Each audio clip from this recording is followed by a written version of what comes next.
Renungan pendahuluan, prajurit Kristus.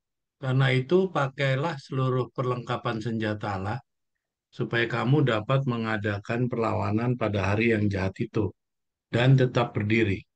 Sesudah kamu menyelesaikan segala sesuatu, jadi berdirilah tegap, berikat pinggangkan kebenaran, dan berbaju zirahkan keadilan. Kakimu berkasutkan kerelaan untuk memberitakan Injil damai sejahtera. Dalam segala keadaan pergunakanlah perisai iman, sebab dengan perisai itu kamu akan dapat memadamkan semua panah api dari si jahat. Dan terimalah ketopong keselamatan dan pedang roh, yaitu firman Allah. Efesus 6 ayat 13-17. Para prajurit yang terlibat dalam pertempuran harus menghadapi kesulitan dan kesukaran. Mereka diberi makanan keras dan itu pun seringkali dalam jumlah terbatas. Mereka harus berjalan jauh hari demi hari, melewati jalan yang kasar dan di bawah terik matahari. Berkemah di malam hari, tidur di tanah yang gersang. Hanya dengan naungan dari langit, terpapar hujan lebat dan embun beku yang dingin, lapar, lemah, kelelahan terkadang menjadi sasaran musuh. Terkadang dalam pertempuran yang mematikan. Dengan demikian, mereka belajar apa arti kesukaran. Mereka yang mendaftar dalam pasukan Kristus juga diharapkan untuk melakukan pekerjaan yang sulit dan menanggung cobaan yang menyakitkan dengan sabar demi Kristus. Namun, mereka yang menderita bersamanya juga akan memerintah bersamanya. Lalu siapa di antara kita yang telah memasuki dinas untuk mengharapkan kemudahan hidup, untuk tidak bertugas kapanpun kita mau, menyingkirkan baju sirah prajurit dan mengenakan pakaian sipil, tidur di tempat tugas, dan dengan demikian mencemarkan nama baik Tuhan? Orang-orang yang suka kemudahan tidak akan mempraktikkan penyangkalan diri dan kesabaran. Dan ketika orang-orang dibutuhkan untuk melakukan pukulan-pukulan hebat bagi Tuhan, mereka tidak siap untuk menjawab, "Ini aku, teruslah aku." Pekerjaan yang keras dan melelahkan harus dilakukan, tetapi diberkatilah mereka yang siap melakukannya ketika nama mereka dipanggil. Tuhan tidak akan memberi pahala kepada pria dan wanita di akhirat karena berusaha untuk merasa nyaman dalam hal ini. Kita sekarang berada di medan perang. Tidak ada waktu untuk beristirahat, tidak ada waktu untuk bersantai, tidak ada waktu untuk memanjakan diri sendiri. Setelah memperoleh satu keuntungan, Anda harus bertempur lagi. Anda harus terus menaklukkan dan menaklukkan, mengumpulkan kekuatan baru untuk perjuangan baru. Setiap kemenangan yang diperoleh memberikan peningkatan keberanian, keyakinan, dan tekad. Melalui kekuatan ilahi, Anda akan terbukti lebih dari sekedar lawan bagi musuh-musuh Anda. Oke, kita naik ke atas. Jadi judulnya kali ini adalah Prajurit Kristus. Ya, jadi kalau diceritakan di atas tadi, itu diumpamakan seorang prajurit. Ya, prajurit itu mereka berperang. Jadi karena mereka berperang turun ke bawah dia, di situ diilustrasikan mereka diberi makanan kasar. Ya, dan itu jumlahnya sangat terbatas. Mereka harus berjalan jauh hari demi hari, melewati jalan yang kasar di bawah terik matahari, berkemah di malam hari, tidur di tanah yang gersang, lapar, dingin, lelah, terkadang menjadi sasaran empuk musuh, ya, terkadang dalam pertempuran yang mematikan. Ya, di sini diilustrasikan mengenai seorang prajurit. Tuhan Yesus mengatakan dalam tulisan ini bahwa di situ mereka diajarkan arti kesukaran. Ya, ini menjadi renungan buat kita pada sahabat sore hari ini adalah tidak mungkin kita bisa mendapatkan kerajaan itu kalau kita tidak melalui yang namanya kesukaran. Jadi seseorang yang mendaftarkan untuk menjadi prajurit Kristus itu diharapkan untuk melakukan pekerjaan yang sulit dan menanggung cobaan yang menyakitkan, ya, dan sabar demi Kristus. Namun mereka yang menderita bersamanya juga nantinya akan mendapatkan upahnya yaitu bisa memerintah bersamanya. Lalu di bawahnya tulisan yang ditebalkan.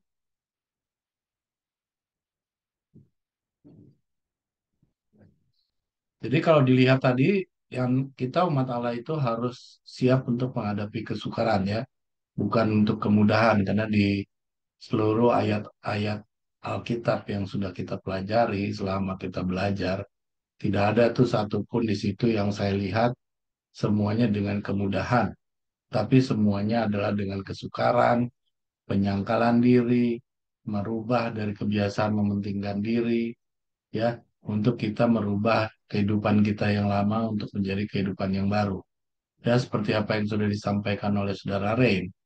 Ya, di dalam hal ini saya mungkin mengatakannya mudah, ya, tapi buat saya ini susahnya bukan main. Ya, karena siapa sih yang orang mau hidup dalam kesukaran gitu kan? Ya, kalau saya pribadi sih, saya biasanya mengeluhnya udah setengah mampus. Tapi ya ini tulisan ya, mau tidak mau kita akan menghadapi ini, entah kapan ya kita nggak tahu. Ya, di sini dikatakan lagi di dalam huruf-huruf yang ditebalkan, orang-orang yang suka kemudahan tidak akan mempraktekkan penyangkalan diri dan kesabaran. Nah, ini Nyonya White malah sudah menuliskan seperti itu. Jadi kalau orang-orang yang tidak mau menerima kesulitan, ya dia akan sulit untuk bisa mempraktekkan bagaimana kita menyangkal diri, ya menghilangkan kepentingan diri sendiri, ya, dan untuk kita bisa sabar dalam kesukaran itu. Ya, ini tulisan memang menggugah kita supaya kita ya belajar ya bagaimanapun juga yang namanya kesukaran, penyangkalan diri, sabar itu dalam kesulitan kan susah.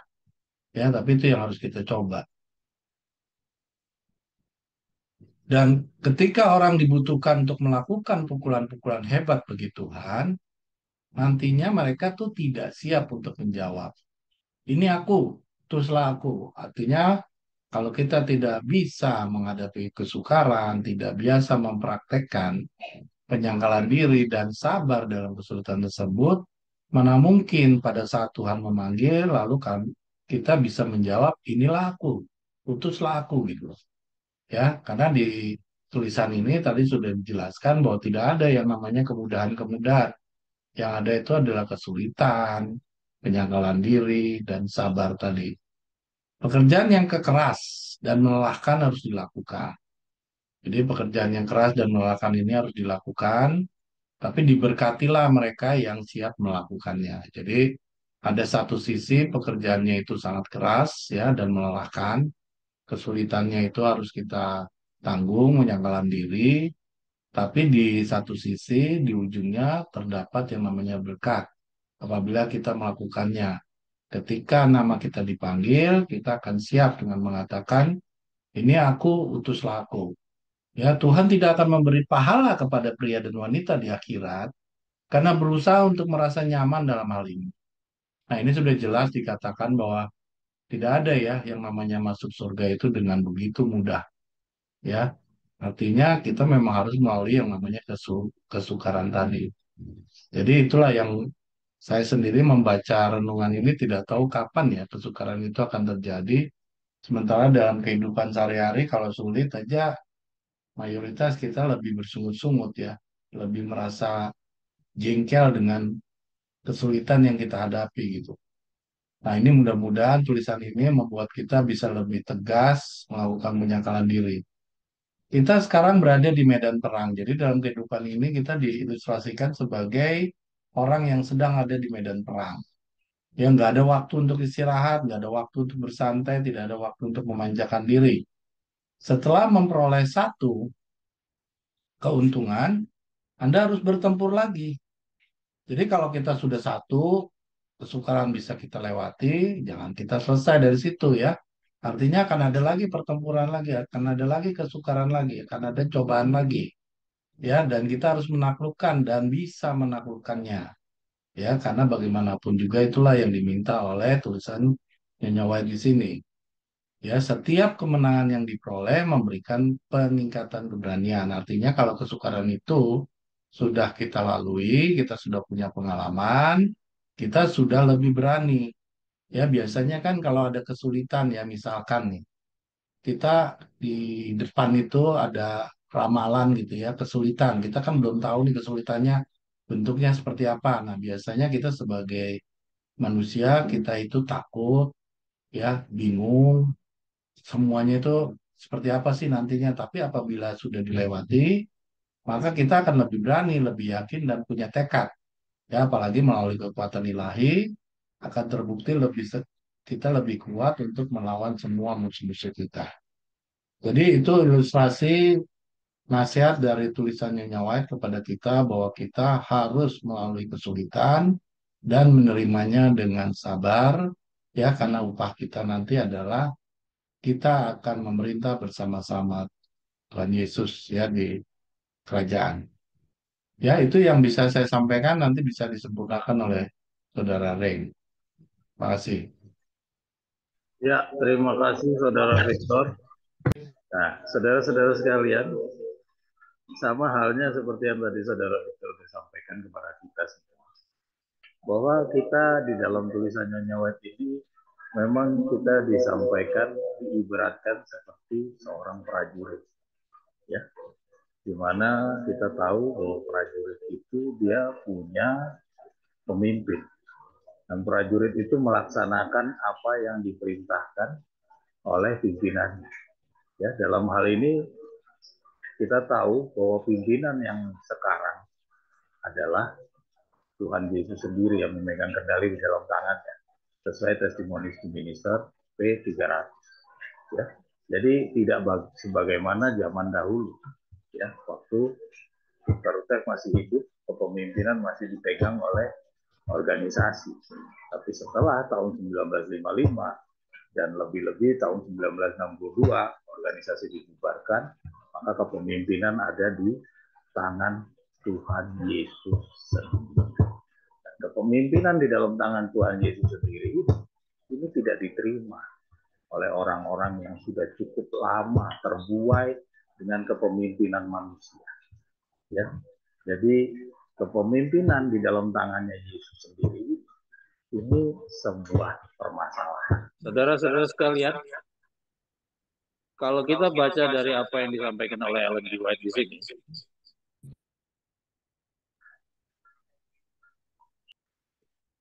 kita ditunjukkan bahwa keberadaan kita ini di dalam periode yang paling terakhir ini diibaratkan seperti prajurit Kristus.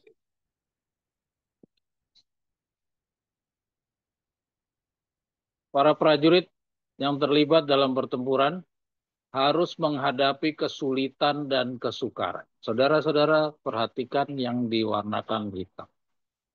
Saudara-saudara, apa yang kita akan pelajari pada hari Sabat ini, semuanya dimulai dari renungan pendahuluan ini. Ya. Yang saya ingin tampilkan kepada saudara, bahwa perjalanan kita pada misi lambang 40 hari kita, itu tidak semulus yang kita pikirkan. Kita sudah banyak sekali mendapatkan postingan-postingan, tulisan-tulisan, baik dari yang kita dapat dari saudara Oi, dari Stella, dari saya, dan dari yang lain-lain juga banyak. Kita sudah dapatkan banyak sekali petunjuk-petunjuk yang disampaikan melalui Ellen G. White kepada kita. Ya. Dan kita tahu bahwa keberadaan Ellen G. White adalah sebagai jembatan, ya, menggenapi Yesaya 55, yaitu dia membuat jembatan sebagaimana Tuhan itu ada di langit, manusia itu ada di bumi. Jadi supaya manusia ini bisa memahami pikirannya Tuhan, maka dihadirkanlah seorang Ellen G. White. Ya, nah dari tulisan-tulisan itu, maka kita sekarang bisa simpulkan, apakah perjalanan kita yang sisa 40 hari ini akan seperti ini saja, ataukah perjalanan nanti yang di dalam sisa waktu terakhir ini akan ada kejutan-kejutan yang harus kita terima. Ya, saya ulangi, apakah ada kejutan-kejutan yang harus kita terima? Dan kejutan-kejutan yang kita terima itu, apakah sudah ada petunjuk-petunjuk Ellen G. White yang diberikan kepada kita, supaya kejadian-kejadian yang nanti kita akan hadapi bukanlah seperti kejadian yang seperti pencuri pada waktu malam. Ya, nah ini sebagai permulaan kita dari bacaan ini, kita bisa lihat di dalam baris yang paling pertama, ini sudah memperlihatkan, ya, kepada kita bahwa perjalanan kita bukanlah perjalanan yang damai, sejahtera, yang tenang. Ya, kita lihat para prajurit yang terlibat dalam pertempuran harus menghadapi kesulitan dan kesukaran. Ya, saudara-saudara lihat para prajurit yang terlibat dalam pertempuran harus menghadapi kesulitan dan kesukaran. Jadi kalau misalkan prajurit yang terlibat pertempuran ini harus menghadapi kesulitan dan kesukaran, maka bagi orang-orang yang tadi yang Victor sudah sampaikan juga, bahwa ada orang-orang yang mau nyaman-nyaman saja, mau tidak mau susah, ya artinya dia prajurit yang tidak di dalam pertempuran. Tapi kalau prajurit yang berada di dalam pertempuran, dia mau tidak mau, dia harus menghadapi kesulitan dan kesukaran. Ya, saudara-saudara, kita dapatkan petunjuk tersebut dari Ellen G. White. Jadi banyak sekali kita semua orang mau cari yang aman, damai, tidak mau konflik, tidak mau repot-repot. Ya, banyak orang yang nggak mau susah cara beragamanya.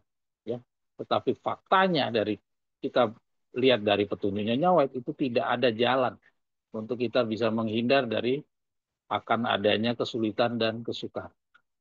Terima kasih kepada Ellen G. White dan Victor Uteh memberikan gambaran kepada kita supaya kita bisa mempersiapkan dulu.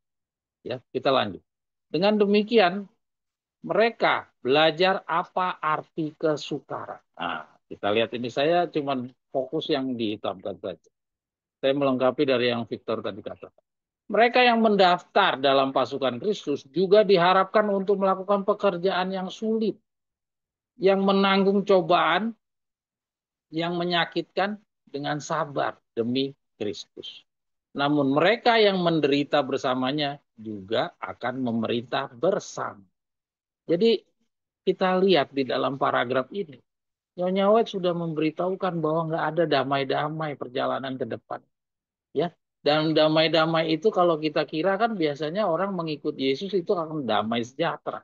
Terus orang yang terlepas daripada Yesus itu akan mendapatkan bencana dan segala macam. Itu yang dipahami oleh di dunia Kristen pada umumnya. Tetapi bacaan Nyonya White ini sebaliknya. Bahkan dikatakan malah kita yang mau jadi prajurit Allah, inilah yang akan mendapatkan kesulitan-kesulitan dan banyak mendapatkan penderitaan-penderitaan. Ya. Dan penderitaan-penderitaan ini sebenarnya bukan sesuatu hal yang baru juga. Karena kita sudah diberikan contoh sebagaimana Yesus dahulu. Jadi kalau ada orang sekarang menghindari dari penderitaan, mau hidup yang damai sejahtera, mau beragama dengan damai, tenang-tenang saja, ya. Pada dasarnya mereka tidak mau bisa serupa dengan Yesus. Karena mau serupa dengan Yesus, dia harus juga mau memikul salibnya. Dan itu bukan hanya orang Davidian, itu orang Kristen pun juga paham. Ya, ayat tersebut sudah dipegang sama seluruh dunia Kristen. Tapi dalam faktanya, dalam wujudnya, mereka tidak mau. Banyak orang yang tidak mau untuk menjalani apa yang dikatakan oleh ayat-ayat tersebut. Harus memikul salibmu. Itu tidak ada yang banyak yang mau menerima.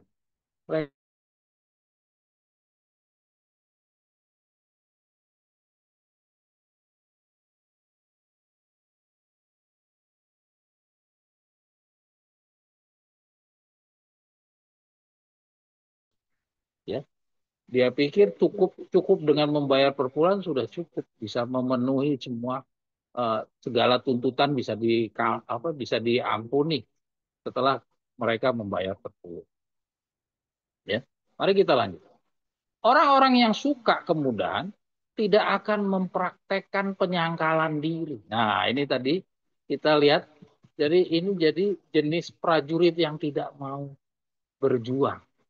Ya, tadi ada prajurit yang berjuang, ada prajurit yang tidak berjuang. Kenapa kok saya bilang kepada prajurit? Ya, karena kita nggak bicara lagi yang non prajurit, karena yang non prajurit sudah jelas di dalam contoh dan contoh saingan itu hanya ada orang Advent, ada orang Davidian, ada orang Davidian yang punya tipu di mulut. Ya, jadi yang jelas yang orang Davidian ini sama-sama orang yang dilambangkan dengan prajurit. Tapi orang yang punya di dalam lambang prajurit ini ada dua kelompok, ya. Ada yang punya tipu di mulut, ya. Ada yang benar-benar jujur. Nah, yang benar-benar jujur inilah yang disebutkan oleh Ellen G. White ini. Dia yang mau berjuang, ya. Nah, orang yang dibilang di sini yang suka kemudahan tidak akan mempraktekkan penyangkalan diri dan kesabaran. Ketika orang-orang dibutuhkan untuk melakukan pukulan-pukulan hebat bagi Tuhan, mereka tidak siap untuk menjawab, ini aku, putuslah. Ya, dia tidak siap untuk menjawab tuntutan Tuhan. Dia tidak mau menghadirkan dirinya. Dia malah bisa menghindar daripada tuntutan-tuntutan. Pekerjaan yang keras dan melelahkan harus dilakukan. Nah, kembali saudara lihat kita warnakan warna merah. Kenapa? Karena ini benar-benar harus kita pahami. Keberadaan kita di dalam periode yang paling terakhir ini bukan damai sejahtera. Tidak ada perjalanan nyaman-nyaman masuk di dalam kerajaan Daud. Ya, jadi kalau ada yang masih berpikiran mau nyaman-nyaman masuk kerajaan Daud, mulai dari hari inilah kita harus sudah mengoreksi diri. Karena tidak ada satu tulisan Nyonya White pun yang memberikan kesempatan kepada kita untuk bisa memenuhi mimpi kita yaitu damai sejahtera tanpa perlu perjuangan. Tidak kita ketemukan. Ya, mari kita terus. Tapi diberkatilah mereka yang siap melakukannya ketika nama mereka dipanggil. Ya, kalau diberkati artinya ada yang tidak diberkati. Tuhan tidak akan memberikan pahala kepada pria dan wanita di akhirat karena berusaha untuk merasa nyaman dalam hal ini. Sudah cukup jelas, ya. Jadi bisa lihat artinya di dalam perjuangan yang paling terakhir ini ada orang-orang yang mau nyaman. Mudah-mudahan kita siap untuk tidak nyaman, saudara-saudara kita. Siapa sih yang mau susah? Ya, tidak ada satu orang pun mau yang susah. Kalau bisa jalur gampang, kenapa cari susah?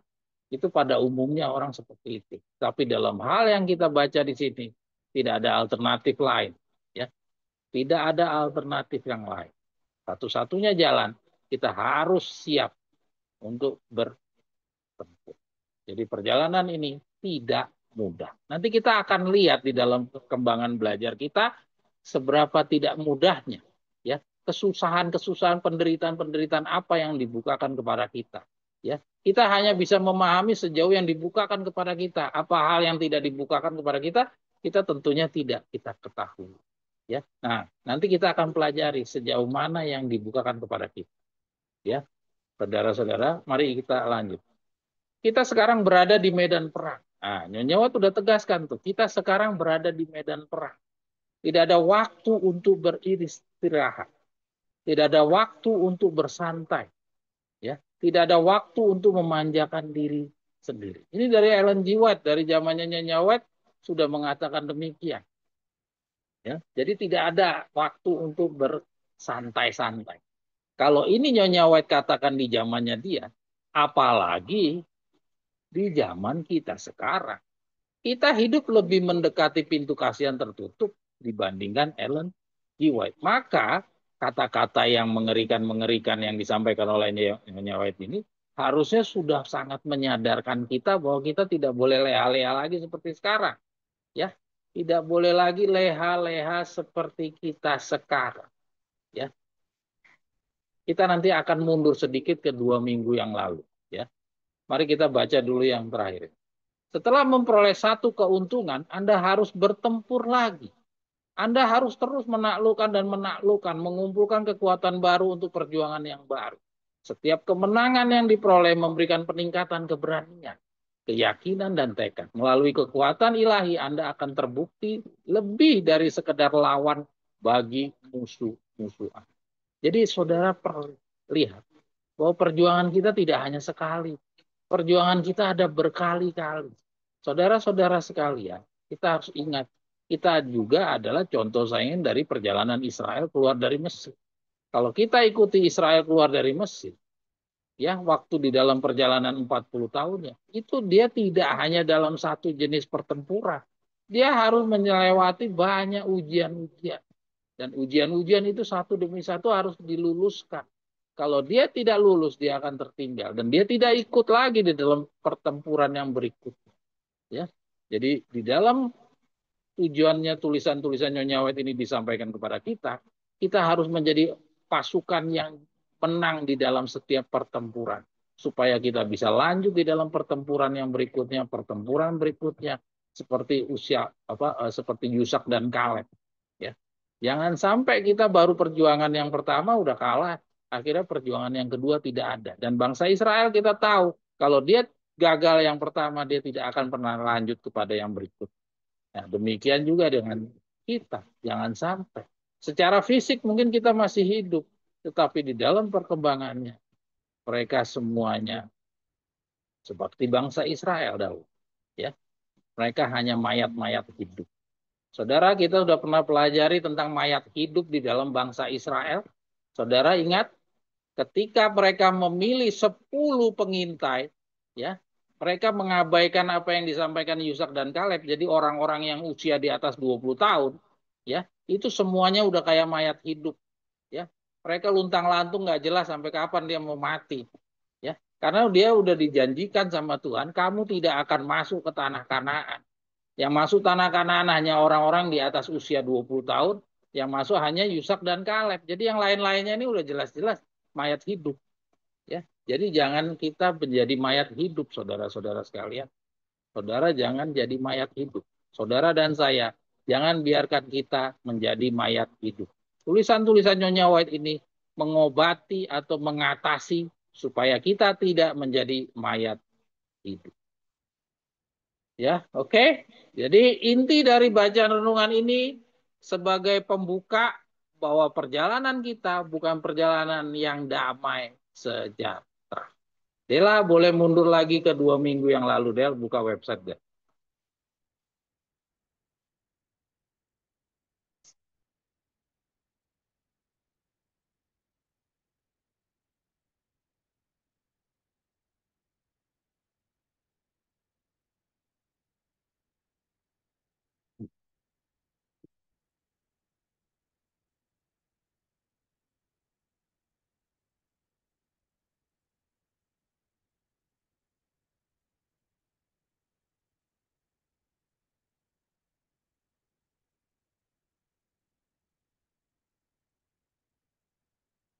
Coba dibuka yang terakhir, Del. Nomor 7.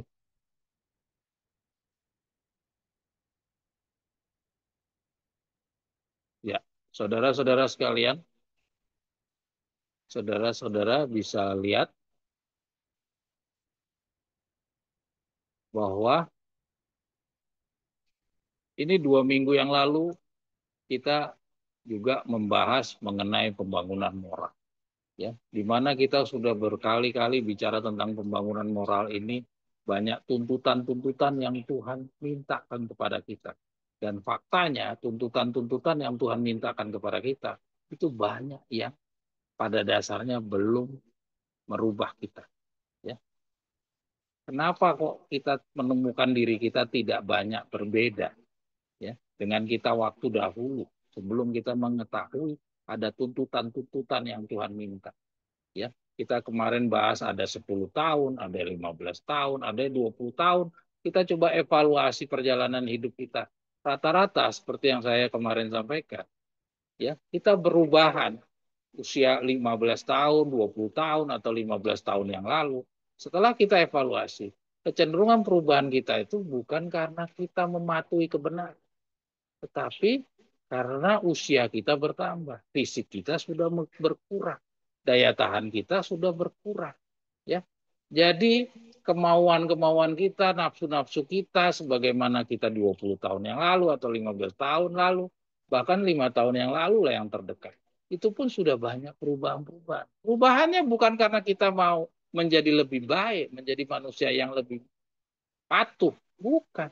Karena usia, daya tahan, ya, fisik kita udah menurun. Jadi bukan karena kepatuhan, ya. Maka bacaan Nyonya White ini mengkoreksi diri kita, ya. Kita dikoreksi sama Nyonya White untuk mengevaluasi, ya. Mari kita baca ya paragraf yang paling terakhir, Bella. Judulnya karena mereka itu belum bertobat. Ya, coba kita lihat. Nah, kita baca yang dihitamkan. Sering timbul pertanyaan, kalau begitu, mengapa begitu banyak orang yang mengaku percaya kepada firman Allah, dalam mana tidak tampak pembaharuan dalam perkataan, roh dan tabiat? Mengapa begitu banyak orang yang tidak bisa menahan perlawanan terhadap maksud-maksud dan rencana-rencana yang menunjukkan perangai yang tidak suci dan yang menggunakan kata-kata yang kasar, terlanjur dan penuh nafsu? Dalam dirinya terlihat cinta diri yang sama, pemanjaan diri yang sama, perangai yang sama, serta kata-kata yang terlanjur yang terlihat dalam kehidupan orang dunia. Ada pula perasaan angkuh, menyerah kepada kecenderungan-kecenderungan biasa yang sama, tabiat menyimpang yang sama, seolah-olah kebenaran ini sama sekali tidak dikenalnya. Ya, jadi seperti tadi, kita banyak kalau kita evaluasi diri, praktek penurutan kita dari 10 tahun yang lalu sama hari ini kok sama-sama, nggak ada perubahan. Alasannya ialah karena mereka itu belum bertobat. Ya, jawabannya, alasannya adalah karena belum bertobat. Mereka tidak menyimpan ragi kebenaran itu di dalam hati. Ya, ia belum mendapat kesempatan untuk melakukan pekerjaan. Kecenderungan-kecenderungan yang biasa dan yang cenderung kepada tindakan jahat belum ditaklukkan di bawah kuasa yang dapat mengubahkan. Kehidupan mereka menunjukkan tidak ada rahmat Kristus, suatu ketidakpercayaan dalam kuasanya untuk mengubah tahap. Jadi saudara sekalian, perumpamaan-perumpamaan Tuhan Yesus subjudul seumpama ragi. Ya, jadi kebenaran Tuhan itu seumpama ragi. Ya, kalau ragi itu masuk di dalam adonan makanan, maka ragi itu akan ya menyebar dan dia akan mempengaruhi seluruh adonan makanan itu. Nah, di sini kita diberitahu kenapa kok kita 10 tahun yang lalu, 5 tahun yang lalu sama hari ini kalau kita renung-renung, kita evaluasi, kok saya nggak ada perubahan, saya sama-sama saja. Jawabannya adalah ini. Kita belum memasukkan kebenaran Tuhan itu menjadi seperti ragi di dalam diri kita. Kita belum membuat perubahan-perubahan ke dalam diri kita. Kita belum menerima kebenaran itu di dalam diri kita. Kita masih cenderung menyayangi segala pelanggaran-pelanggaran. Kita masih main-main dalam belajar kebenaran. Saudara-saudara, semuanya ini mengevaluasi diri kita. Ingat, pada sahabat ini kita bicara tentang prajurit. Dan prajurit itu akan menghadapi kesusahan-kesusahan. Ya, nanti kita akan lihat apakah orang-orang yang main-main ini dia akan bebas daripada kesusahan. Apakah orang yang main-main ini tidak akan mendapatkan penderitaan? Dalam kapasitas yang seperti apa orang yang main-main ini dibandingkan tentara yang benar-benar berjuang tadi? Ya, nanti kita akan lihat di dalam perkembangan. Mudah-mudahan pembelajaran-pembelajaran kita dari sahabat ke sahabat, ya, dari hari ke hari sahabat, kita banyak berubah. Mudah-mudahan kita bisa membuktikan bahwa 5 tahun yang lalu dan hari ini saya benar-benar berubahnya karena kita sudah melakukan apa patuh kepada tuntutan-tuntutan. Bukan karena perubahan usia atau perubahan fisik kita yang melemah. Ya, mudah-mudahan bukan karena itu, tapi karena kepatuhan kita. Oke, Dela, kita lanjutkan. Saudara-saudara sekalian, sebelum lebih lanjut, saya ingin mengajak saudara dulu, ya, petunjuk Nyonya White lagi memberikan kepada kita di dalam periode yang paling terakhir ini. Ada nggak Tuhan memberikan petunjuk? Kepada siapa sih kita boleh dengar? Kepada siapa sih Tuhan akan berbicara? Ya, untuk mendorong anggota-anggotanya, umat-umatnya, prajurit-prajuritnya untuk mau melaksanakan pekerjaan. Ya, walaupun Tuhan memegang kendali di dalam tangannya sendiri, tapi bukan berarti sepenuhnya langsung Tuhan yang bicara kepada kita masing-masing. Apakah Tuhan di dalam periode yang paling terakhir ini Tuhan masih mempunyai dinas kependetaan ilahi yang masih dipercayakan? Apakah tidak ada lagi setelah meninggalnya Victor Hutek? Ya, dan melalui dialah segala kebenaran Tuhan akan disampaikan. Nah, kita akan baca di dalam kutipan yang berikut. Ya, saudara-saudara, ini ditulis di dalam buku apa, Del? Coba lihat ke bawah, Del. Review and Herald 13 Oktober 1904. Ya, coba kita lihat. Jadi saudara-saudara sekalian, kita tidak ada mengajarkan ajaran baru. Kita semuanya yang kita sampaikan adalah tulisan Nyonya White dan Victor Hutek. Ya, hanya saja yang kita sampaikan adalah hal-hal yang mungkin terlewat selama ini kita belajar. Ya, kita coba ulang lagi, kita coba evaluasi, kita gali lebih dalam lagi untuk kita mendapatkan pesan-pesan yang belum tersampaikan, belum diuraikan oleh Victor Hutek. Ya, kita lanjut.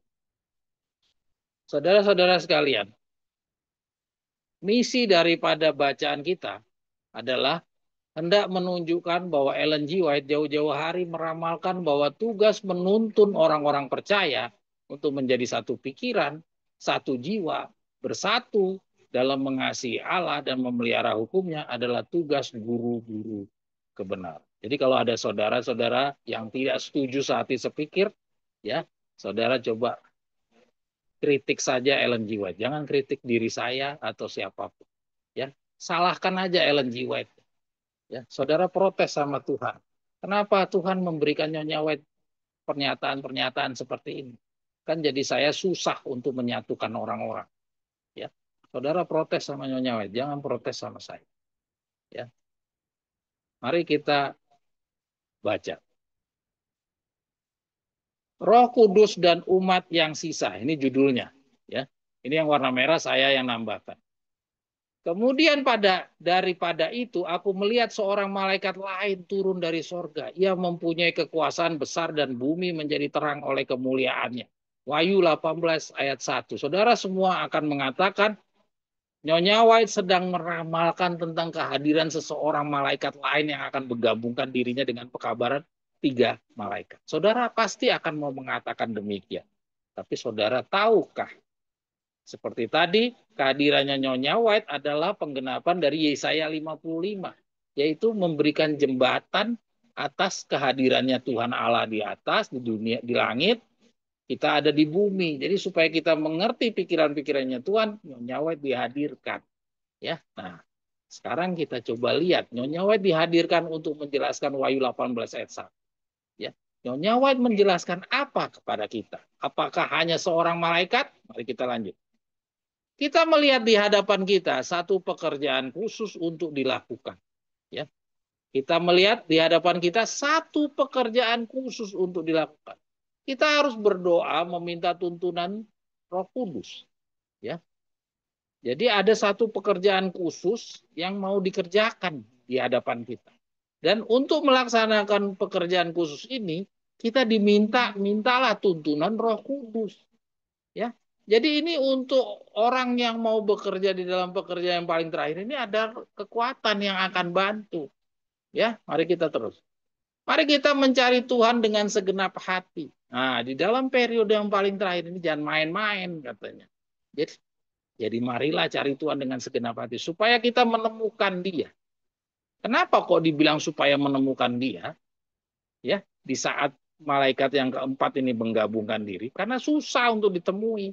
Kenapa kok susah? Karena ada Matius 24 tuh banyak angin-angin pengajaran, banyak nabi-nabi palsu akan muncul. Ya, nabi palsu itu bukan dalam bentuk nabi, ya, tapi dalam bentuk dia memberikan pengajaran-pengajarannya yang mempengaruhi atau yang mendampingi, mengiringi kebenaran yang benar. Jadi kita harus cari tahu, ya, supaya kita bisa menemukan Dia. Ya, supaya Roh Allah bisa menuntun kita supaya kita bisa menemukan yang benar. Ya, kita telah menerima terang pekabaran 3 malaikat dan sekarang kita perlu datang dengan pasti ke depan dan mengambil posisi di pihak kebenaran. Nah, jadi Nyonya White udah bilang, kita ini sekarang udah punya 3 malaikat. Ya, sebentar lagi ini ada malaikat lain mau datang. Ayo kita pasang posisi diri kita untuk menyambut kedatangan ini pekabaran 4 malaikat. Nyonya White tahun 1915 sudah meninggal. Jadi dia belum sempat merasakan penggenapan dari kata-katanya sendiri.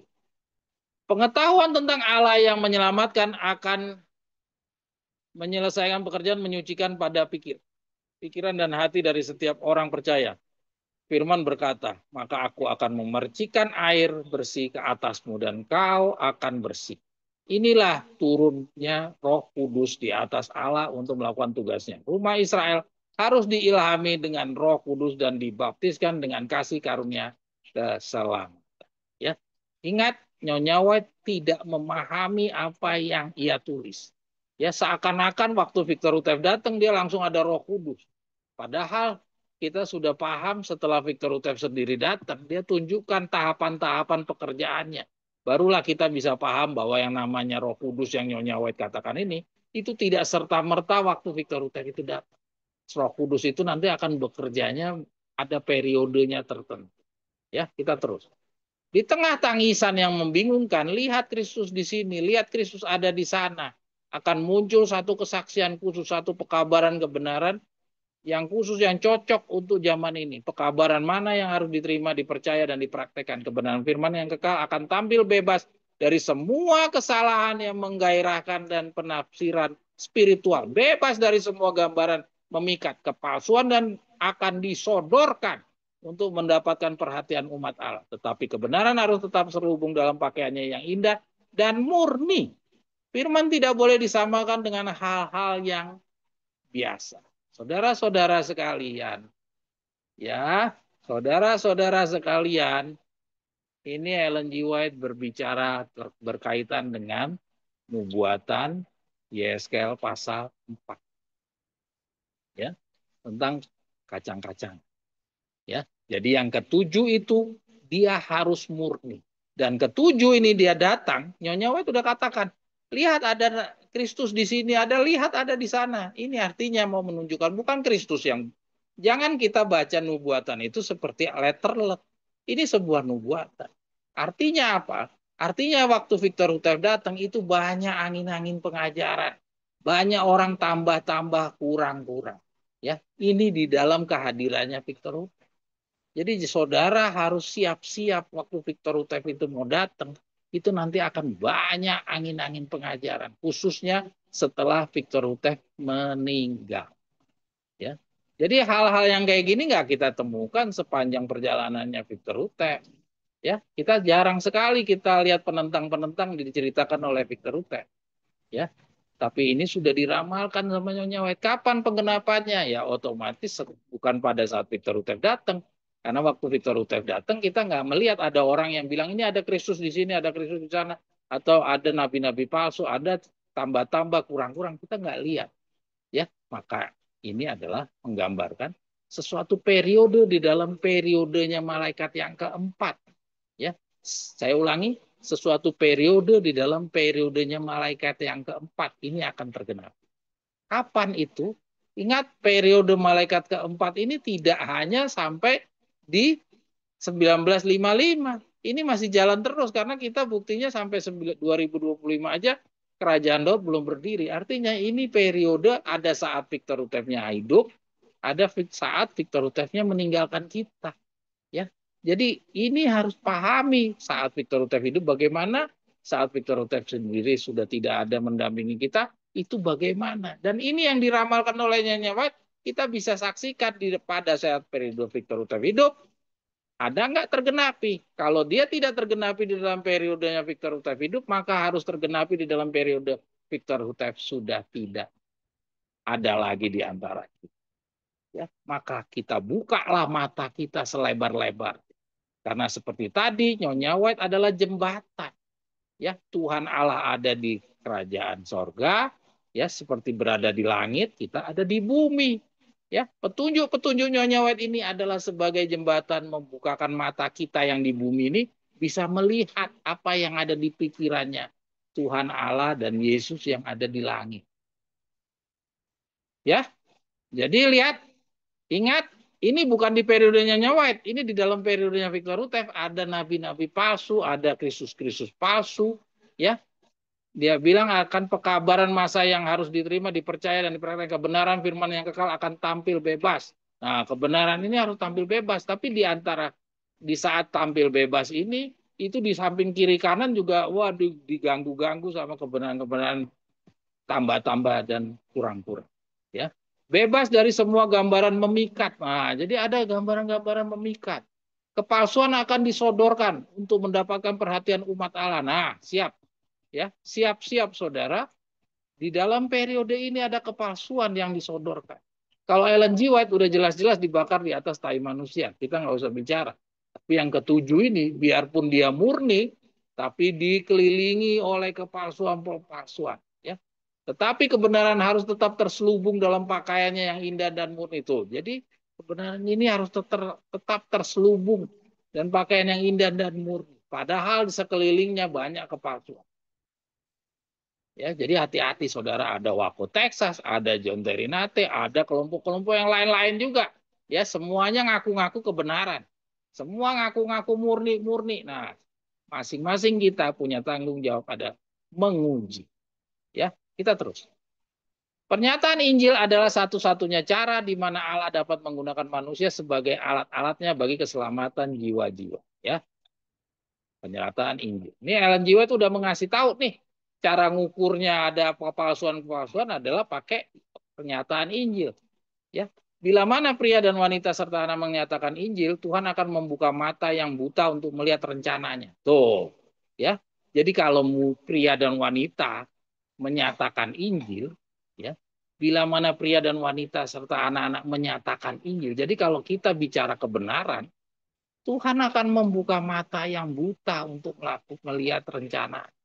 Ya, jadi saudara lihat dari sekian banyak Davidian yang muncul ini, ya, di dalam periodenya malaikat yang keempat ini, kita harus lihat karena Victor Utev udah nggak ada, maka kita harus lihat dari sekian banyak sepeninggalan Victor Utev ini siapa, ya, Tuhan akan bekerja ini lewat siapa.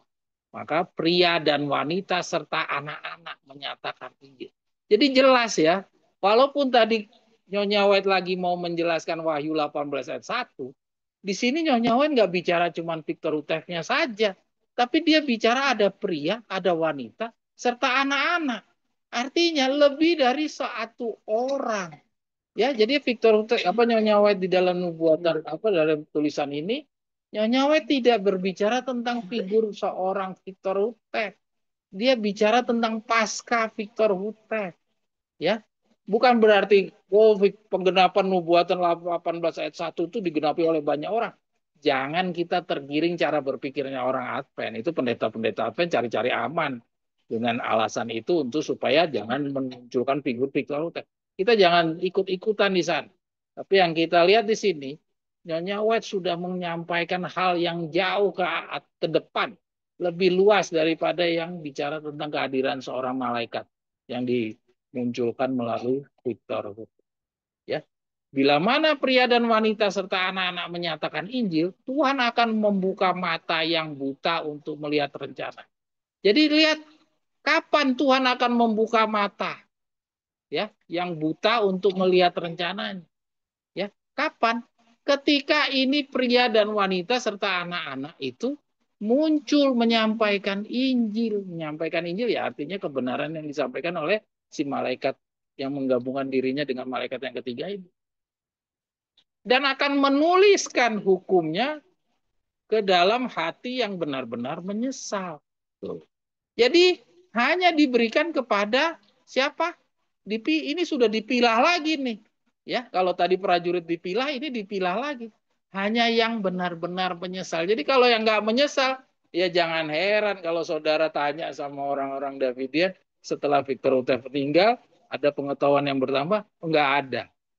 Terus kita coba tanya kelompok-kelompok, ada tambahan pengetahuan? Enggak ada. Terus kalau mereka bilang, oh itu kalau ada itu nambah-nambah.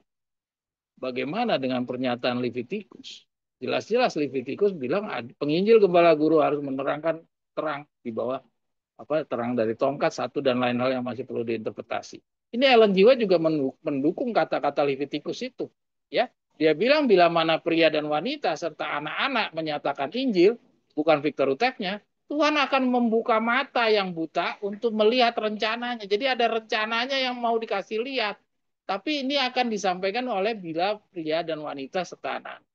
Ya, dan akan menuliskan hukumnya ke dalam hati yang benar-benar menyesal. Jadi hanya yang menyesal saja yang akan diberitahu. Kalau yang nggak maunya menyesal, ya sudah kalian puas saja dengan kondisi kerohanian saudara yang sekian lama itu. Yang berhenti sampai dengan Victor Hotep meninggal 1955. Tidak ada kebenaran yang berkembang. Kita lanjut. Roh Allah yang menghidupkan bekerja melalui agen-agen manusia. Saudara lihat, padahal yang Nyonya White bahas adalah Wahyu 18 ayat 1. Wahyu 18 ayat 1 kita semua udah tahu itu Victor Hutep hanya seorang.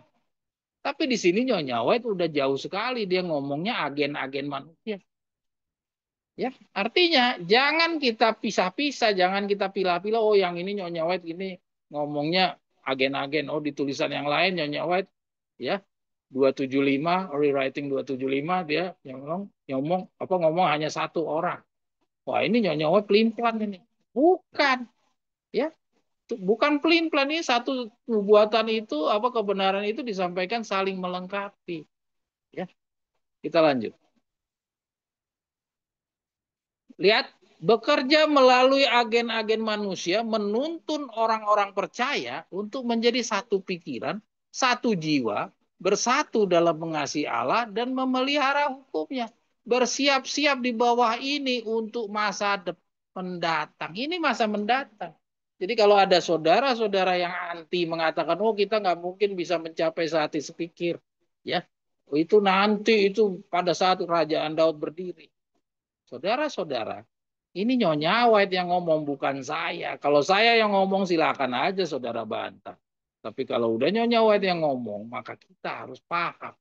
Ya, sehati sepikir ini adalah goal daripada pekerjaan dari agen-agen manusia.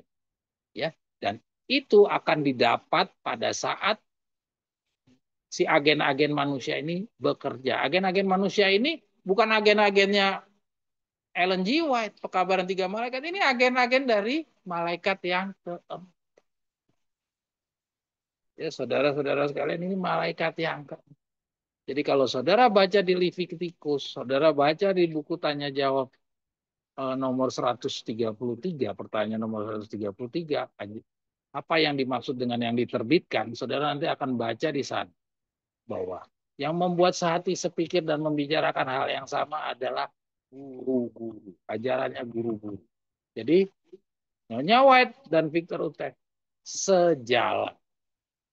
Pada kesempatan ini saya tidak bisa tampilkan tentang tanya jawab nomor 133 tersebut. Nanti saudara bisa buka sendiri, saudara telusuri apakah benar yang disampaikan oleh saudara. Ya, saudara bisa lihat pertanyaan nomor 133. Ya, di sana dijelaskan bahwa hanya dengan cara ini, ya.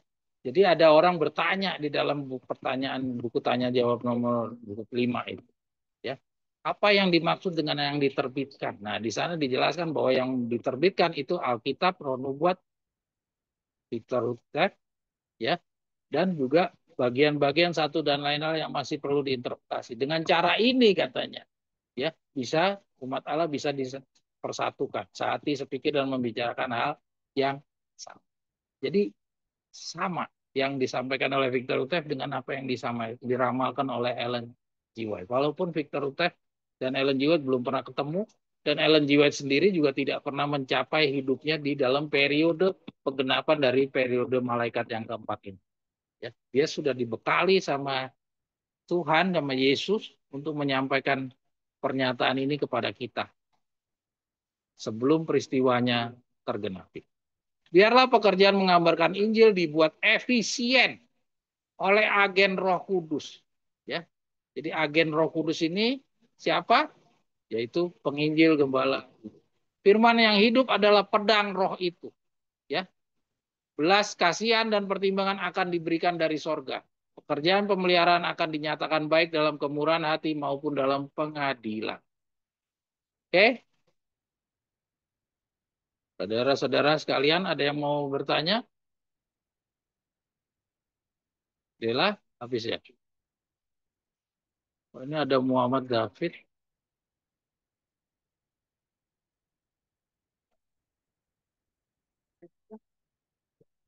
Oh ya, oke, boleh. Dela ini bisa menemukan.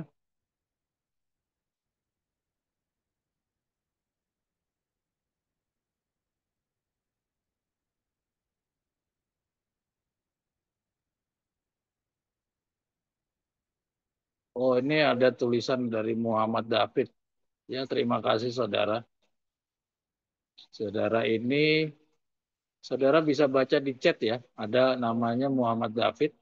Bertobatlah wahai domba-domba yang tersesat, kembalilah ke gereja yang satu, terus dan sebagainya. Dia salahkan Ellen G. White dan dia salahkan Victor Tutek. Ya, bebas-bebas saja ya. Tapi kita sudah diajarkan oleh Victor Tutek dan Nyonya White bahwa akan Taurat dan kesaksian. Jadi kalau kamu nggak kenal akan Taurat dan kesaksiannya, kamu pakai apa? Ya, kamu harus kenal dulu ya Muhammad David kalau masih ada di dalam grup ini. Saudara Muhammad David, kalau saudara ada di dalam grup ini, saudara kenali dulu akan Taurat dan kesaksian. Akan Taurat itu yang mana, kesaksian itu yang mana. Jadi ketika saudara dapat ada kutipan yang kayak gini, ini kan bukan berasal dari pikiran saudara, pasti saudara dapat dari orang lain. Ya, maka tugas saudara adalah menguji apakah yang disabdakan orang lain itu sesuai dengan petunjuk Alkitab atau tidak. Alkitab mengajarkan bahwa akan Taurat dan kesaksian. Ya, barang siapa yang tidak berbicara sesuai ini tidak ada terang di dalam. Ya, saya lupa tuh Yesaya berapa itu. Ya, jadi saudara ukuran mau membanding-bandingkan atau mempersalahkan atau menyatakan sesuatu itu benar, saudara harus tahu dulu aturan mainnya. Ya, kalau saudara tidak tahu aturan mainnya, alat ukurnya, ya mohon maaf, Yesaya 8 ayat 20. Terima kasih, Oi. Ya, jadi saudara, kita tidak perlu berdebat panjang. Saudara, kenali dulu alat ukurnya. Selama alat ukurnya kita berbeda, sampai kiamat kita tidak akan pernah ketemu. Ya, kalau satunya mengukur pakai hukum apa di apa ya, the Declaration of Independence, yang satunya pakai Undang-Undang Dasar 1945, nggak bakalan ketemu. Saudara tahu the Declaration of Independence itu Undang-Undang dasarnya Amerika. Ya, jangan dibawa ke Indonesia. Indonesia punya undang-undang juga jangan dibawa ke Amerika. Tidak akan pernah ketemu. Ya, mari kita coba lihat ini yang disampaikan oleh Victor Utep di dalam pertanyaan nomor 133. Apa yang dimaksud dengan yang diterbitkan? Oke? Ini kita merefresh ya. Saya cuma mau menunjukkan bahwa benar-benar kita bergerak itu harus demikian tertulis. Dan ini yang tadi kita baca itu adalah jiwa. Jadi keberadaan guru-guru penginjil gembala guru yang sekarang yang bekerja ini, yang memberikan galian-galiannya, menginterpretasi satu dan lain hal, ya itu benar-benar bukan berdiri sendiri, bergerak atas kemauannya sendiri. Itu semua benar-benar sesuai petunjuk dan arahan dari pemberi pekerjaan. Sebagai prajurit itu dia punya atasan dan atasannya itu memberikan petunjuk. Petunjuknya itu dituangkan di dalam tulisan Nyonya White dan Victor Hutef. Salah satunya pertanyaan nomor 133. Mari kita baca. The Symbolic Code mengatakan, ajarkanlah hanya apa yang diterbitkan. Mohon dijelaskan apa pembatasan yang dimaksud ini meliputi Alkitab, Roh Nubuat, dan buku-buku tongkat gembala secara keseluruhan ataukah hanya tulisan-tulisan tongkat gembala? Saya tidak mau membahas panjang karena fokus kita bukan bicara tentang isi pertanyaan ini, tapi yang kita pahami bahwa dijelaskan sama Victor Utef bahwa yang dimaksud dengan yang diterbitkan itu bukan hanya Alkitab, bukan hanya tongkat gembala, bukan hanya Roh Nubuat, tapi itu keseluruhannya, ya baik Alkitab, Roh Nubuat, tongkat gembala dan boleh digeser Anda. Dela. Ya. Dan nah, paragraf yang kedua kita lihat dan ya. Jadi Karena Alkitab dan Roh Nubuat merupakan satu-satunya sumber dari pekabaran tongkat, maka apabila tongkat diajarkan, Alkitab dan Roh Nubuat juga harus diajarkan. Ya, nah, kita dan seterusnya dan seterusnya. Jadi yang dimaksudkan yang diterbitkan itu Alkitab, ya, Roh Nubuat dan tongkat gembala. Dan ada lagi satu lagi, paragraf yang kedua memperlihatkannya kepada kita. Karena kami tidak berani mengikuti cara-cara yang sedemikian itu, ya, cara-cara yaitu kejahatan yang besar yang menjerumuskan dunia Kristen di dalam keadaan perselisihan yang di atas, ya, yaitu dia hanya pakai Alkitab saja, dia nggak pakai Roh Nubuat, dia nggak pakai tongkat gembala, dia cuma pakai cara-cara yang seperti itu, ya. Kami tidak berani melakukan cara yang sedemikian itu, yaitu hanya juga pakai hanya Alkitab, hanya satu-satu. Maka sebagai guru-guru tongkat gembala, ya, kami harus mengajarkan hanya dalam terang dari tongkat itu bagian-bagian yang satu dan lain hal yang masih perlu diinterpretasi. Ini penugasan saudara kepada prajurit. Kita sebagai prajurit dikasih penugasan. Ya, katanya dia apa? Karena kami tidak berani mengikuti cara yang sedemikian itu, maka sebagai guru-guru dari tongkat gembala, jadi guru-guru dari tongkat gembala. Ya, jadi ini sebelum Victor Utef meninggal, Victor Utef sudah menitipkan pesan ini. Dan ini harus dilaksanakan sebagai prajurit harus melaksanakan atasan perintah atasan. Ya, sebagai atasan, Victor Utef memberikan maka sebagai guru-guru tongkat gembala, ya, kami harus mengajarkan hanya dalam terang dari tongkat itu bagian-bagian yang satu dan lain hal perlu diberikan interpretasi. Hanya dengan inilah semua penganut kebenaran sekarang akan senantiasa memiliki pendapat yang sama, sepaham, dan membicarakan perkara-perkara yang sama. Sejalan tidak, saudara-saudara sekalian? Sejalan tidak dengan apa yang tadi Nyonya White sampaikan? Sejalan.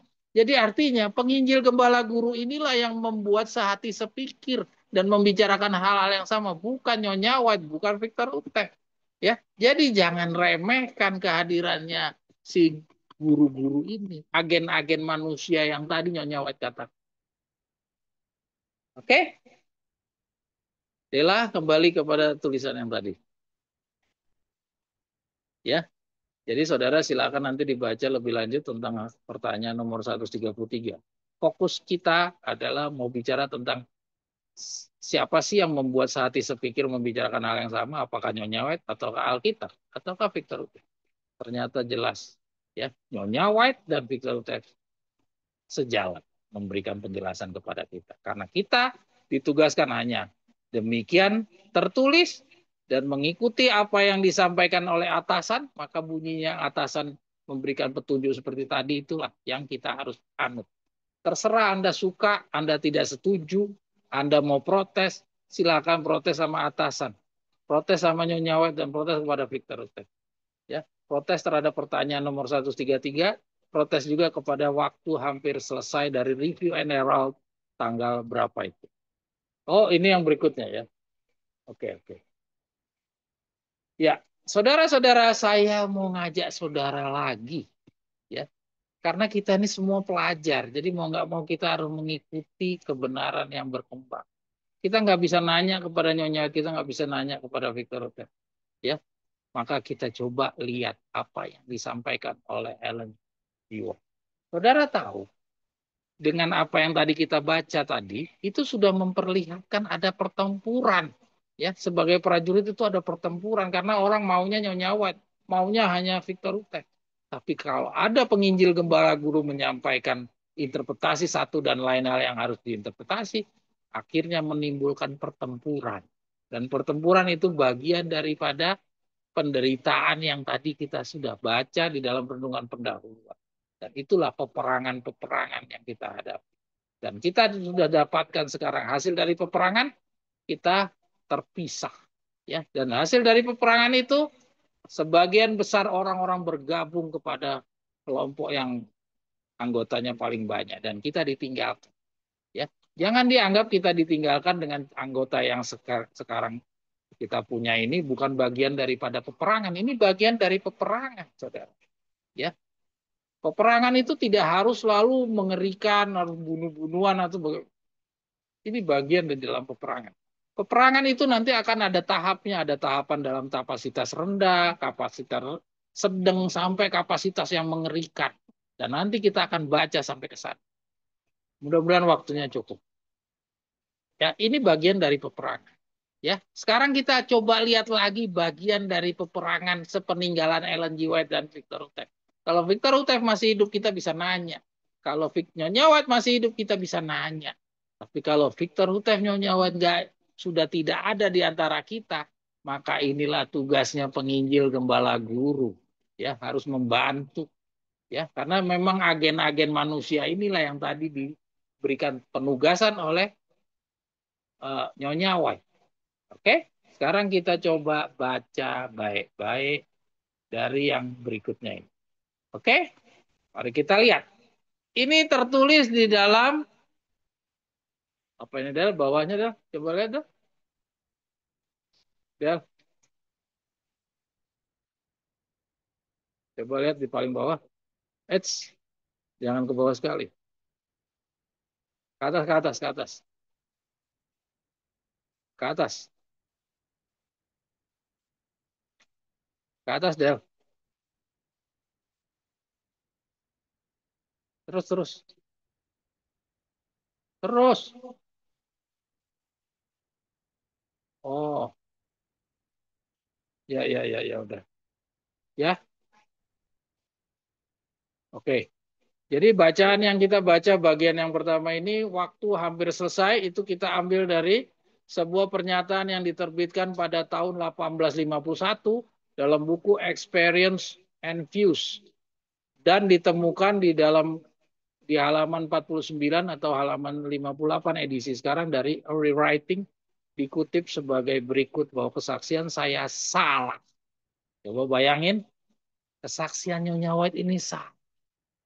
Ya, ini Nyonya White yang menyampaikan kepada kita. Kalau nggak ditulis, kita nggak pernah tahu cerita ini. Ya, jadi kita baca dulu misi dari bacaan ini. Ya, ini saya tampilkan biar kita paham apa sih maksudnya saya menampilkan ini kepada saudara. Tulisan ini menggambarkan bahwa para juru kabar itu tidaklah salah bila tulisannya tidaklah segera tergenapi. Ya, jadi kalau ada tulisan Nyonya White, Victor Utef tidak segera tergenapi, jangan kita salah-salahkan Nyonya White-nya.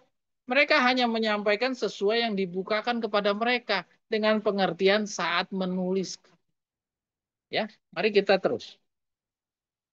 Sebuah pernyataan yang diterbitkan pada tahun 1851 dalam buku Experience dan View dan ditemukan di dalam halaman 49, halaman 58 edisi sekarang dari A Rewriting, dikutip sebagai berikut bahwa kesaksian Ellen G. White salah. Kesaksian Ellen G. White yang salah itu yang mana? Saudara Muhammad David boleh ngikuti saja dulu ya, atau mungkin nanti japri dengan saya ya. Saya melihat bahwa waktu bagi Yesus untuk berada di tempat Maha Kudus sudah hampir habis dan waktu itu hanya tinggal sedikit lagi. Ya, ini Ellen G. White. Pernyataan-pernyataan inilah yang dibilang salah. Ya, saya melihat bahwa waktu bagi Yesus untuk berada di tempat Maha Kudus sudah hampir habis dan waktu itu hanya tinggal sedikit lagi. Ketika topik ini disampaikan di hadapan saya, periode pelayanan Kristus tampaknya hampir selesai. Apakah saya dituduh berdusta? Karena waktu telah berjalan lebih lama daripada yang ditunjukkan oleh kesaksian saya. Bagaimana dengan kesaksian Kristus dan para murid-muridnya? Apakah mereka tertipu? Paulus menulis kepada jemaat di Korintus. Ya, nah jadi Nyonya White tidak mau dia sendirian disalahkan. Ya, jadi Nyonya White meramalkan waktunya sudah kita berada di tempat Makulus. Waktu sudah mau habis. Ini di tahun 1851. Ya, waktunya benar-benar sudah mau habis. Apakah iya waktunya sudah mau habis? Itu 1851. Sekarang kita 2025. Waktunya sudah habis atau tidak? Masih terlalu jauh dari 1851. Bahkan orang-orang yang hidup di zaman Ellen G. White aja sudah nggak ada di zaman kita sekarang. Artinya, ini bukan untuk kata-kata itu bukan untuk periodenya Nyonya White. Ya, itu Ellen G. White nggak paham. Ya, kita terus. Jadi Nyonya White tidak mau disalahkan sendirian. Dia bawa bagaimana dengan pernyataan nabi rasul-rasul muridnya Yesus yang lainnya juga sama melakukan kesalahan yang sama seperti saya. Ayo kita baca. Ya, bagaimana dengan kesaksian Kristus dan para muridnya? Apakah mereka tertipu juga? Paulus menulis kepada jemaat di Korintus. Tetapi aku berkata kepadamu, saudara-saudara, waktunya tinggal sedikit. Dia juga sama. Kalau Nyonya White bilang tadi waktunya sudah hampir habis, ini Paulus juga dulu pernah menyampaikan waktunya tinggal sedikit. Apakah iya waktunya masih tinggal sedikit di zamannya Paulus? Ini 2025 aja belum terjadi apa-apa. Artinya masih terlalu jauh dari zaman Paulus. Ya, ya, dia bilang apa? Waktunya tinggal sedikit, yaitu mereka yang mempunyai istri hidup seolah-olah tidak mempunyai istri, dan mereka yang menangis hidup seolah-olah tidak menangis, dan mereka yang bergembira hidup seolah-olah tidak bergembira. 1 Korintus 7 ayat 29 ayat 30. Sekali lagi, dalam suratnya kepada jemaat di Roma, ia berkata, malam telah berlalu dan siang sudah dekat. Karena itu marilah kita menanggalkan perbuatan-perbuatan kegelapan dan mengenakan perlengkapan senjata terang. Karena malam telah berlalu. Artinya udah mendekati sekali. Ya, dari pernyataan Paulus ini. Ya, kita terus. Dan dari Patmos, Kristus berbicara kepada kita melalui Yohanes yang terkasih. Jadi Nyawa nyari temen gitu loh kalau disalahkan. Paulus disalahin. Ya, Yohanes juga ternyata juga membuat pernyataan yang membuat kesalahan yang sama seperti kesalahannya Nyawa. Berbahagialah dia yang membacanya dan mereka yang mendengar perkataan dari nubuatan ini dan menuruti apa yang tertulis di dalamnya sebab waktunya sudah dekat. Wahyu 1 ayat 3. Tuhan Allah para nabi yang kudus telah mengutus malaikatnya untuk memberitahukan kepada hamba-hambanya yang apa yang harus segera terjadi. Lihatlah, aku datang segera dan berbahagialah orang yang menuruti perkataan-perkataan nubuatan dari kitab ini. Wahyu 22 ayat 6 dan 7. Lihat, jadi Nyonya White itu mengatakan bahwa kalau kamu mempersalahkan saya, kamu juga harus mempersalahkan Paulus. Kamu juga harus mempersalahkan Yohanes. Karena sama-sama kami semua bertugas suruh menyampaikan waktunya sedemikian singkat. Jangan salahkan saya saja. Kita lanjut. Para malaikat Tuhan dalam pesan-pesan mereka kepada manusia mengabarkan waktu yang sangat singkat. Ya, tuh. Jadi malaikat-malaikat yang mengilhami mereka, ya, malaikat-malaikat yang menuntun mereka itu untuk menulis demikian. Demikian yang selalu disampaikan kepada saya. Nyonya White membela diri. Memang benar bahwa waktu yang telah berjalan lebih lama daripada yang kita harapkan. Ya, pada masa-masa awal pesan ini. Juru selamat kita tidak muncul secepat yang kita harapkan. Tapi apakah firman Allah itu telah gagal? Nah, apakah itu semua pernyataan-pernyataan Paulus, Yohanes, termasuk tulisan Nyonya White itu kita abaikan? Tidak pernah. Haruslah diingat bahwa janji-janji dan ancaman-ancaman Allah sama-sama bersyarat. Nah, jadi kita harus ingat, oh, jadi ternyata bukannya itu salah, tapi ada syarat yang harus dipenuhi. Jadi semuanya itu bisa segera, ya, waktunya sudah benar-benar habis. Itu semua tergantung kepada syaratnya terpenuhi atau tidak. Kalau syaratnya itu belum terpenuhi, ya makanya waktunya jadi akan jadi tidak tergenapi seperti yang demikian tertulis. Itu yang dimaksud oleh Ellen G. White. Kita terus. Allah telah memberikan kepada umatnya suatu pekerjaan yang harus diselesaikan di bumi. Nah ini syaratnya. Pesan malaikat yang ketiga akan diberikan, pikiran orang percaya akan diarahkan ke tempat kudus surga, di mana Kristus telah masuk untuk mengadakan perdamaian bagi umatnya. Reformasi sahabat adalah untuk harus diteruskan. Pekabaran tentang hukum Allah harus diperbaiki. Pesan itu harus diberitakan dengan suara nyaring, sehingga semua penduduk bumi dapat menerima peringatan itu. Umat Allah harus menyucikan jiwa mereka melalui ketaatan pada kebenaran dan bersikap untuk berdiri tanpa kesalahan di hadapannya pada saat kedatangan. Ini syarat. Jadi kalau syarat ini belum kita lihat di dalam kenyataan, di dalam perjalanan hidupnya, hidup kita, ya jangan salahkan Ellen G. White, jangan salahkan Paulus, jangan salahkan Yohanes Pembaptis. Karena syarat ini harus digenapi dulu. Kalau syarat ini yaitu sudah ada pelanggaran terhadap hukum harus diperbaiki, sudah ada perbaiki, terus ada reformasi sabat harus diteruskan, apakah sudah, terus Kristus telah masuk untuk mengadakan perdamaian bagi umatnya. Apakah umatnya sudah melakukan perdamaian? Pesan itu harus diberitakan dengan suara nyaring. Apakah ada suara nyaring sudah disampaikan? Kalau belum, ya jangan itu dianggap harus tersegenapi. Ya, kira-kira itu pembelaan diri dari Ellen G. White. Oke, lanjut. Dan ini pun juga kita harus sampaikan kepada orang-orang yang mempersalahkan segala macam yang bicara tentang soal waktunya tinggal sedikit. Seandainya orang-orang Advent setelah kekecewaan tahun 1844 berpegang teguh pada iman mereka dan mengikuti serta secara bersatu dalam pemeliharaan Allah yang membuka, menerima pekabaran dari malaikat yang ketiga, dan di dalam kuasa Roh Kudus yang mengatakan kepada dunia, mereka akan melihat keselamatan dari Allah. Tuhan akan bekerja dengan penuh kuasa dengan usaha mereka. Pekerjaan itu akan diselesaikan dan Kristus akan datang kembali untuk menerima umatnya sebagai pahala. Jadi kalau misalkan di tahun 1844 itu mereka akan kecewa, ya, terus mereka belajar kembali, ya, maka Tuhan punya waktu tidak akan lebih jauh daripada kondisi kita sekarang ini. Tuhan akan lebih menggenapi kerajaan Daud akan berdiri lebih cepat daripada kita sekarang. Ya, saudara-saudara bisa jawab kapan itu? Kita lanjut dulu. Ya, nanti akan berkaitan dengan pembahasan yang berikutnya. Tetapi dalam periode keraguan dan ketidakpastian yang mengikuti kekecewaan tersebut, banyak orang percaya yang baru percaya menyerahkan iman mereka. Perselisihan, perpecahan muncul. Mayoritas menentang dengan suara dan pena terhadap beberapa orang yang mengikuti pemeliharaan Allah. Nah, jadi timbul ribut. Menerima reformasi sahabat mulai memberitakan pekabaran malaikat yang ketiga. Banyak orang yang seharusnya mencurahkan waktu dan talenta mereka untuk satu tujuan, yaitu memberikan peringatan kepada dunia, justru sibuk menentang kebenaran sahabat. Dan sebagai gantinya, tenaga para pembela kebenaran sahabat harus dihabiskan untuk menjawab para penentang itu dan membela kebenaran.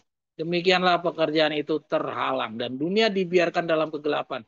Sekiranya seluruh tubuh Advent bersatu di atas perintah-perintah Allah dan iman Yesus, maka alangkah berbedanya sejarah. Saudara-saudara paham, saudara, yang namanya berbeda? Kita ingat di tahun Minneapolis tahun 1888, seandainya waktu itu diterima, kita tahu jawabannya Nyonya White apa? Katanya apa? Alangkah berbedanya sejarah kita. Kenapa berbeda? Karena 2 tahun dari tahun 1888 kita sudah berada di dalam kerajaan sorga. Di kerajaan Daud. Walaupun itu ditentang sama orang Advent, kutipan tersebut kita abaikan. Kita nggak peduli dengan orang Advent.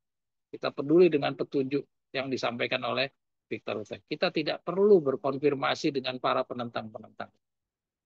Ya, itu yang dijelaskan oleh Ellen G. Bukanlah kehendak Allah bahwa kedatangan Yesus harus ditunda. Ya, Allah tidak merancang agar umatnya Israel mengembara di padang gurun selama 40 tahun. Ia tidak berjanji untuk memimpin mereka langsung ke tanah Kanaan dan menjadikan mereka umat yang kudus.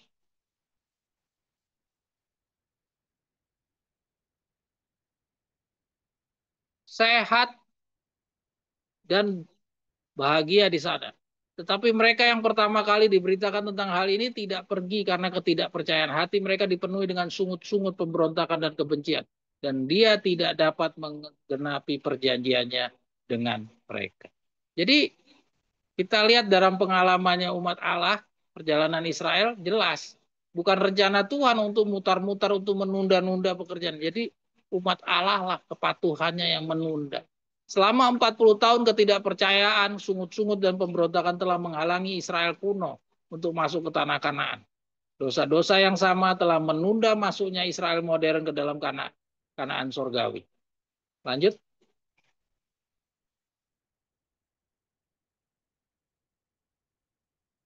Dalam kedua kasus tersebut bukan janji Allah yang salah. Ya, jadi bukan janji Allah yang salah.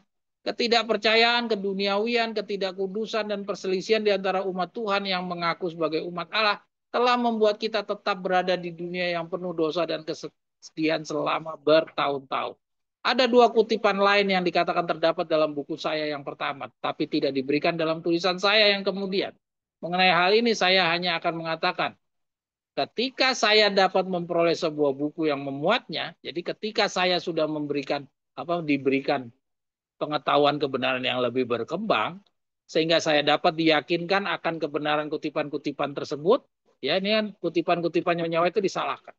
Dan dapat melihat sendiri hubungannya, saya akan siap untuk berbicara dengan penuh pengertian tentang hal itu.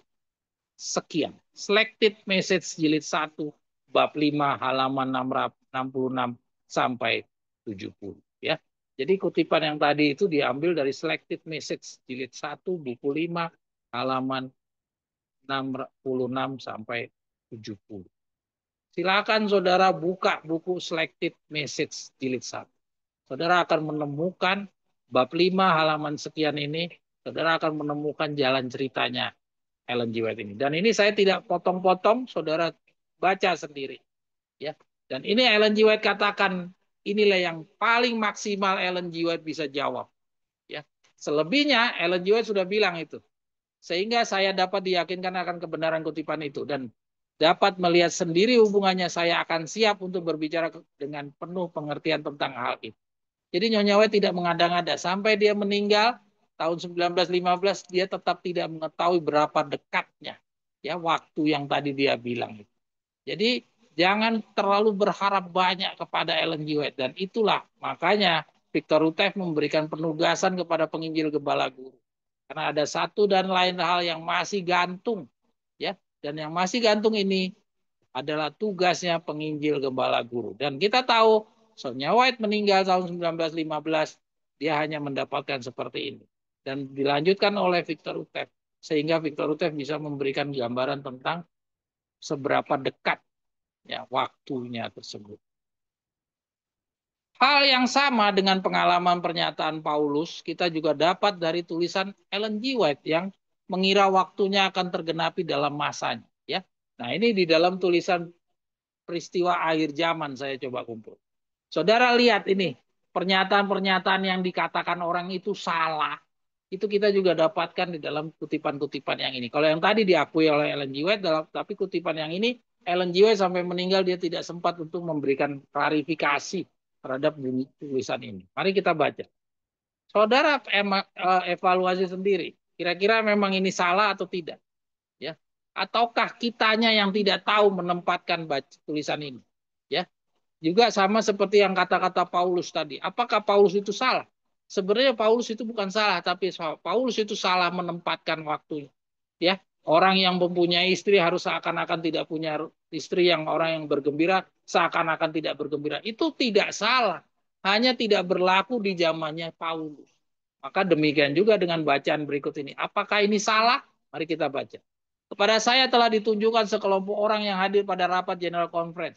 Berkata, sebagian menjadi makanan cacing, sebagian menjadi sasaran dari 7 bela, dan sebagian akan tetap hidup dan bertahan di bumi untuk diubahkan pada kedatangan Yesus. Saudara, ditulis tahun 1856. Apa iya? Rapat General Conference itu tahun 1888. Masih adakah orang yang hidup hari ini? Ya, dia bilang sebagian jadi makanan cacing, sebagian sampai di 7 bela. Apa iya sampai di 7 bela? Ya, apa iya orang Advent sampai di 7 bela? Jelas-jelas orang Advent udah akan hilang di dalam Yeskel pasal 9. Ya. Terus apa iya ada orang yang tetap hidup dan bertahan di bumi untuk diubahkan pada kedatangan Yesus? Orang-orang yang hadir di dalam Minneapolis tahun 1888. Ya. Ini yang nyawa tidak memahami apa yang dia sampaikan. Ya, maka itu tugas daripada kita penginjil gembala guru harus meluruskan hal-hal yang tidak Nyonya White sempat klarifikasi. Ya, oke, kita lanjut. Jadi artinya tulisan itu tidak salah, tapi Nyonya White memang pengetahuan kebenaran pada saat itu hanya sampai di situ. Jadi perlu ada penambahan pengertian yang lebih luas daripada apa yang disampaikan oleh Nyonya White. Karena waktunya singkat, maka kita harus bekerja dengan rajin dan dengan tenaga berlipat ganda. Anak-anak kita mungkin tidak sempat lagi memasuki perguruan tinggi. Apa iya? Ini Nyonya White sampaikan di tahun 1872. Apa iya? Ada orang yang sudah lahir di tahun itu. Ya, kalau Nyonya White menerapkan ini, orang-orang Advent pada saat itu menerapkan di tahun 1872, tidak ada orang yang lahir hari ini. Ya, kita terus. Sungguh tidaklah bijaksana untuk mempunyai anak sekarang. Waktunya singkat. Bahaya akhir zaman sudah datang menimpa kita. Anak-anak kita kebanyakan akan binasa sebelum ini. Tahun 1876. Ada yang lahir di 1876? Tidak ada. Kalau Nyonya White, kata-kata ini benar-benar letterlock diterapkan sama orang Advent, mungkin tidak ada orang-orang, kita tidak ada yang hari ini Andi, ya, karena tidak ada yang bisa punya anak di saat sekarang ini. Kita nggak ada yang lahir, sampai orang tua kita pun juga nggak ada yang lahir. Karena orang tua kita lahir di atas tahun 1930-an minimal, ya. Ini tahun 1876. Dengan umur dunia sekarang ini, sementara babak sejarah dunia segera berakhir, kita memasuki masa kesusahan yang tidak pernah terjadi sebelumnya. Maka makin sedikit ikatan pernikahan diadakan akan lebih baik bagi semua orang, laki-laki maupun perempuan. Coba lihat, ini disampaikan 1885. Kalau ini digenapi tidak ada satupun. Omeki juga mungkin belum lahir ya. Akan tiba saatnya tidak lama lagi dari sekarang, maka sebagian dari kita yang percaya akan tetap hidup di dunia ini dan akan menyaksikan kegenapan yang sudah dinyatakan itu, serta mendengar suatu suara penghulu malaikat dan bunyi sangkakala Allah yang akan bergema dari pegunungan, dari dataran, dan dari lautan sampai ke ujung bumi. Tahun 1888. Masa pencobaan sudah ada di hadapan kita karena seruan nyaring malaikat yang ketiga sudah dimulai dalam penyataan kebenaran Kristus, yaitu penebusan yang mengampuni dosa. Tahun 1892. Apa iya? Kabaran suruhan keras itu sudah bunyi di tahun 1892. Apa iya? Pekabaran pekabaran tongkat gembalanya aja, pekabaran malaikat yang keempatnya aja, ya, sebagai malaikat yang menggabungkan dirinya aja belum datang. Bagaimana bisa ada suruhan keras kalau malaikatnya aja belum datang? Pakai apa suruhan kerasnya? Ya, nah ini semua gambaran bahwa memang penugasan kepada nabi-nabi atau sebagai juru kabar Allah itu sesuai dengan kapasitas, dan atas kapasitasnya yang terbatas inilah makanya perlu ada juru kabar yang meluruskan, dan penugasan yang paling terakhir. Kebetulan Victor Utef Nyonya White sampai meninggal tahun 1915, dia tidak pernah mengklarifikasi kata-kata seperti ini, maka otomatis siapa yang harus meluruskan supaya jangan dikatakan sebagai nabi pembohong, nabi palsu, ya. Siapa? Maka penginjil gembala guru lah yang harus ditugaskan. Makanya nggak salah kalau di dalam tadi Review and Herald, Nyonya White mengatakan akan ada agen-agen manusia yang ditugaskan. Ya, melalui agen-agen manusia itulah, maka umat Allah di akhir zaman ini akan sehati sepikir membicarakan hal yang sama. Jadi supaya sehati sepikir membicarakan hal yang sama, yang pertama apa? Orang-orang yang berada di akhir zaman harus kenal siapa guru-gurunya. Karena melalui mereka sajalah sehati sepikir membicarakan hal yang sama itu bisa terwujud. Kalau dia tidak kenal, dia hanya pegang Nyonya White, Victor Utef, maka dia tidak akan pernah mendapatkan penjelasan-penjelasan dari bagian-bagian yang masih perlu diinterpretasi seperti ini. Dan dibiarkan gantung, tidak dipahami. Dan kalau tidak dipahami, maka otomatis sehati sepikir membicarakan yang sama itu tidak akan diperoleh. Oke? Kira-kira demikian, lanjut dah.